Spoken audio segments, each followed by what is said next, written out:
Hello everyone, this is CS Sanidhya Saraf, your friend, mentor and coach.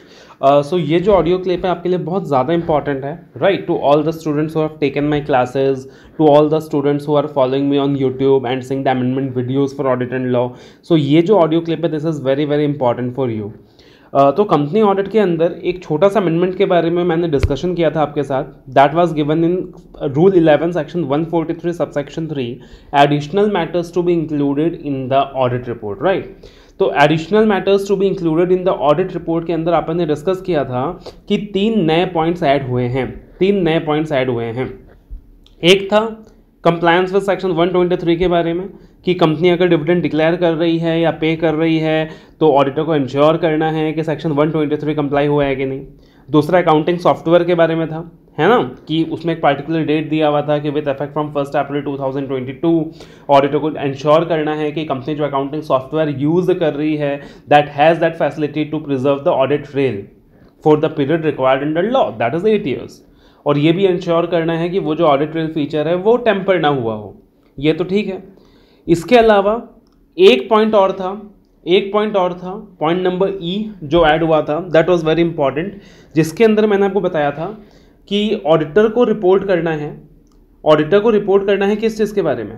First of all auditor को एक representation लेना है management से कि कंपनी ने जो भी लोन्स इन्वेस्टमेंट्स के बारे में डिस्क्लोजर अपने नोट्स टू अकाउंट्स में दिए हैं, बस उतने ही लोन्स इन्वेस्टमेंट्स हैं.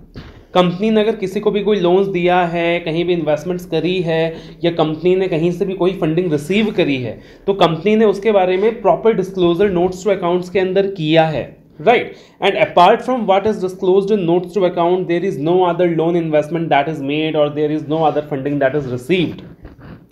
तो उस चीज़ के बारे में ऑडिटर को क्या करना है, रिप्रेजेंटेशन लेना है और रिपोर्ट करना है कि वो जो रिप्रेजेंटेशन ऑडिटर ने लिया है उसके अंदर कोई मटेरियल मिसस्टेटमेंट नहीं है. यहाँ तक ठीक है. ये सारी चीज़ें आपने डिस्कस करी थी. अब उसके अंदर ना एक स्पेसिफिक पॉइंट था जो मैंने मिस कर दिया था, but that specific point is very very important. That specific point I missed. एक बच्चे का क्वायरी आया था मेरे पास कि sir I think you have missed this specific point, and yes indeed I miss that specific point. So I am very much thankful to the student, yes, जिसने वो क्वायरी रेज किया. कभी कभी बच्चों की क्वायरीज अपने को देखने को मिलता है कि अरे यार मैंने तो ये चीज़ मिस कर दी, है ना. तो एक बहुत इंपॉर्टेंट स्पेसिफिक पॉइंट मैंने मिस किया था वहाँ पे, प्लीज़ ध्यान से सुनिएगा. दैट इज वो जो पार्टिकुलर क्लॉज है ना, क्लॉज नंबर ई, उसके अंदर इनडायरेक्ट लोन्स की बात हो रही है, साथ में इनडायरेक्ट फंड्स रिसीव्ड की बात हो रही है. ऑल्दो मैंने आपको जो पॉइंट बताया था उसमें इनडायरेक्ट वाला पार्ट भी कवर्ड है, बट मैंने स्पेसिफिकली नहीं बताया था.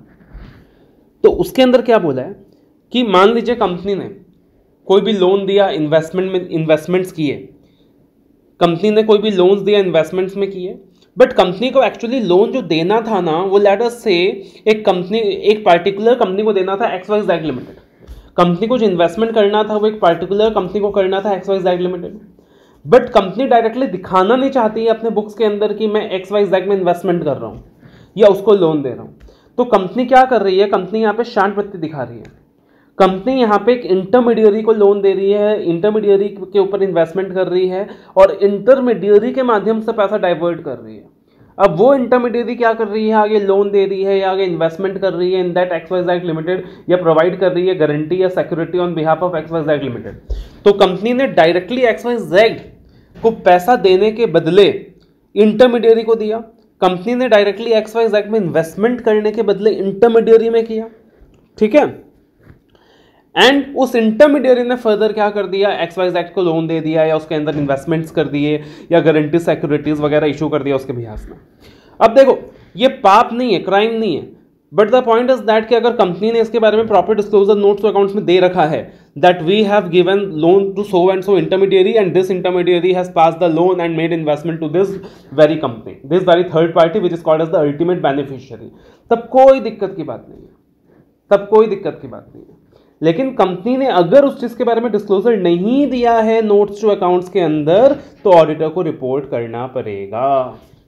यानी ऑडिटर को रिप्रेजेंटेशन लेना पड़ेगा कंपनी से, रिटर्न रिप्रेजेंटेशन लेना पड़ेगा कंपनी से कि आप हमें लिख के दीजिए कि आपने कोई भी ऐसे इनडायरेक्ट लोन्स इन्वेस्टमेंट नहीं करे हैं जहां पे आप दिखा रहे हो कि you have made loans investment to so and so intermediary, but actually that loan is being diverted to a ultimate beneficiary और the investment is being made indirectly in a ultimate beneficiary.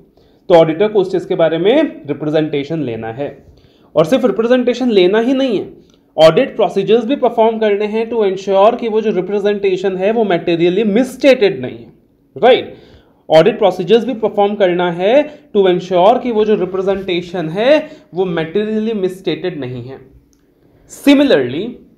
Similarly point ई के अंदर, clause ई के अंदर जो point number 2 है उसके अंदर बोला है कि ऐसा भी हो सकता है कि कंपनी फंड्स रिसीव कर रही है, किसी फंडिंग पार्टी से, लोन्स के माध्यम से, इन्वेस्टमेंट के माध्यम से, और उस फंड्स को लेकर कंपनी क्या कर रही है, लोन इन्वेस्टमेंट्स आगे पास ऑन कर रही है टू द अल्टीमेट बेनिफिशियरी। तो हो सकता है कि कंपनी ने खुद का पैसा डायरेक्टली लोन पास कर दिया या फिर इन्वेस्टमेंट कर दिया इंटरमीडियरी में, और फिर इंटरमीडियरी ने पास ऑन कर दिया अल्टीमेट बेनिफिशियरी को। या ऐसा भी हो सकता है कि कंपनी ने कहीं से फंड्स रिसीव किया, लोन्स रिसीव करा, इन्वेस्टमेंट्स रिसीव करे और फिर आगे पास ऑन कर दिया टू द अल्टीमेट बेनिफिशियरी। तो सिमिलरली ऑडिटर को उस चीज के बारे में भी रिप्रेजेंटेशन लेना है कि ऐसा कहीं कोई फंड्स वगैरह आपने रिसीव नहीं करा जो आपने पास ऑन कर दिया अल्टीमेट बेनिफिशियरी को। तो उस चीज के बारे में भी ऑडिटर को रिप्रेजेंटेशन लेना है कि आपने कुछ ऐसा तो रिसीव नहीं करा जिसका डिस्क्लोजर आपने नोट्स टू अकाउंट्स में नहीं दिया, और साथ ही साथ ऑडिट प्रोसीजर्स भी परफॉर्म करना है टू एंश्योर कि वो जो रिप्रेजेंटेशन है वो मटेरियली मिसस्टेटेड नहीं है, सो आई बिलीव कि ये जो कहानी है आपका क्लियर हो गया होगा व्हाट इज दैट थिंग। तो this specific point I missed, although पहले जो मैंने आपको बताया था उसके अंदर भी अपने आप सब कुछ कवर हो रहा है, बिकॉज आई कवर्ड ओवरऑल सारे लोन, सारे एडवांसेस, मैंने सब कुछ कवर कर लिया था। तो जब मैं सब कुछ कवर कर रहा हूं उसमें डायरेक्ट इनडायरेक्ट दोनों कवर्ड है। बट कुछ बच्चों को कंफ्यूजन था कि सर आपने स्पेसिफिकली इनडायरेक्ट लोन्स को कवर नहीं किया। So this is just a small clarification कि उस क्लॉज के अंदर इनडायरेक्ट लोन्स की बात की गई है कि किस तरीके से कंपनी इनडायरेक्ट लोन्स को लेकर थर्ड पार्टीज को डाइवर्ट कर रही है या कहीं और से फंड्स रिसीव करके थर्ड पार्टी को डाइवर्ट कर रही है और उसके बारे में डिस्क्लोजर नोट्स टू अकाउंट्स में नहीं दे रही है। तो उसके बारे में ऑडिटर को रिपोर्ट करना है, राइट। तो उस क्लॉज के अंदर डायरेक्ट लोन्स वगैरह तो कवर्ड ही हैं, बट साथ में ये जो इनडायरेक्ट लोन वाला पार्ट है ये भी कवर्ड है। तो हो सकता है कि एग्जाम में केस स्टडी भी आपसे पूछ लिया जाए, एक वो पूरा चेन बना के आपको एग्जाम में दे दे कि भैया कंपनी ने फंड्स रिसीव करा फलाने पार्टी से, फिर कंपनी ने फंड्स रिसीव करके अल्टीमेटली अल्टीमेट बेनिफिशियरी को पास कर दिया, या कंपनी ने लोन इन्वेस्टमेंट दिया एक इंटरमीडियरी को और उस इंटरमीडियरी ने थर्ड पार्टी में इन्वेस्टमेंट कर दी और कंपनी ने उसके बारे में डिस्क्लोजर नहीं दिया नोट्स टू अकाउंट्स के अंदर।